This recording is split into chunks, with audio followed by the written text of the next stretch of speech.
le César du meilleur acteur. Et puis on essaiera un jour de faire une grande cantine gratos. Yes, we can. Serge Gainsbourg, bonjour. Il n'y a eu qu'un vainqueur, c'est l'espoir. Europe 1. Et à 7h23 sur Europe 1, c'est l'heure du jour où. C'était il y a 20 ans, après la canicule meurtrière de 2003, le 6 novembre, cette année-là.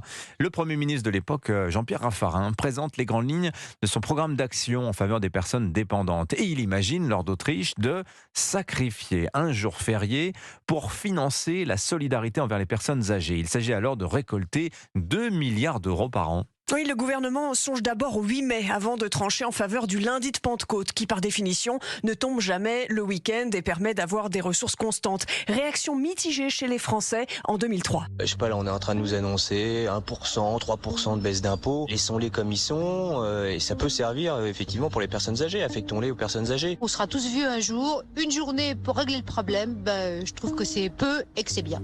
Une partie de l'argent recueilli devra bientôt servir à financer des maisons de retraite et des services à domicile, par exemple. Un geste envers les seniors que René, 87 ans, apprécie. Témoignage sur Europe 1. Et en 2003, vous aviez mal vécu la canicule ? Ah oui, vous savez, toute seule, ma fille était en Amérique, qu'est-ce qu'elle voulait plus, elle s'en fout, Politiquement, les débats sont houleux. En 2003, le premier secrétaire du Parti socialiste François Hollande attaque le gouvernement.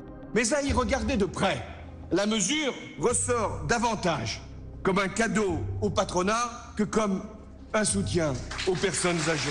Mais moi, je me contente pas des bonnes paroles et des bonnes intentions. Et je suis pas la seule. C'est scandaleux et c'est pour ça qu'on est dans la rue aujourd'hui. Année 2005, le premier lundi de Pentecôte travaillé est marqué par de nombreuses grèves, comme ici dans l'enseignement. Les profs ne disent pas à l'avance s'ils sont absents ou pas absents. C'est le bazar. Et au fil des années, une autre question est soulevée. L'argent est-il vraiment utilisé pour les personnes âgées ? Oui, réponse sur Europe 1 en 2008, l'association des directeurs d'établissements pour les personnes âgées, par la voix de son président Pascal Chanvert. L'augmentation du nombre de personnels, on était au début des années 2000 à 4 professionnels pour 10 personnes âgées, on est aujourd'hui à peu près à 4,5.